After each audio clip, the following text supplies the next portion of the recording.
ఇలా గతంలో కేసీఆర్ గారు సన్న బియ్యంతో కడుపు నిండా అన్నం పెడితే ఇలా గొడ్డు కారం పెడుతున్నారు. మీరు ప్రతిరోజు కోడిగుడ్డు ఇచ్చే మెనూను పెడితే వారంకు 2 రోజులు మాత్రమే కోడిగుడ్లు ఇస్తున్నారు. అది కూడా ఆ కోడిగుడ్డు కూడా నీళ్లు వాసన వస్తుంది, మేము తినలేకపోతున్నాము అని చెప్పి పిల్లలు చాలా బాధపడుతున్నటువంటి పరిస్థితులు.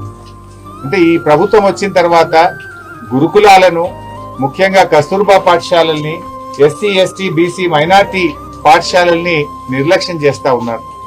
ఇవాళ మనం రోజు పత్రికల్లో చదువుతా ఉన్నాం, చాలా చోట్ల కూడా విష ఆహారం తిని పిల్లలు ఆసుపత్రుల పాలవుతున్నారు. దాదాపు 500 మంది పిల్లలు, ఈ రెసిడెన్షియల్ స్కూళ్లలో చదివే పిల్లలు ఆసుపత్రుల పాలయ్యారు. 38 మంది పిల్లలు ఇప్పటి వరకు రాష్ట్రంలో చనిపోయినారు. ఒకవైపు పాము కాట్లు, ఇంకొక వైపు ఎలుకలు కొరుకుతా ఉన్నాయి. అయినా ఈ ప్రభుత్వం మొద్దు నిద్రపోతా ఉంది. ఎలుకలు కొరికితే 13 మంది పిల్లలు ఆసుపత్రుల పాలైపోయినారు. విషాహారం తిని ఆసుపత్రుల పాలవుతున్నారు. ఒకప్పుడు తెలంగాణ గురుకులాలంటే దేశానికి ఆదర్శంగా ఉండే కేసీఆర్ గారి హయాంలో చదివితే మా పిల్లలు గురుకులాల్లో చదవాలని చెప్పి తల్లిదండ్రులు కలగనేవారు.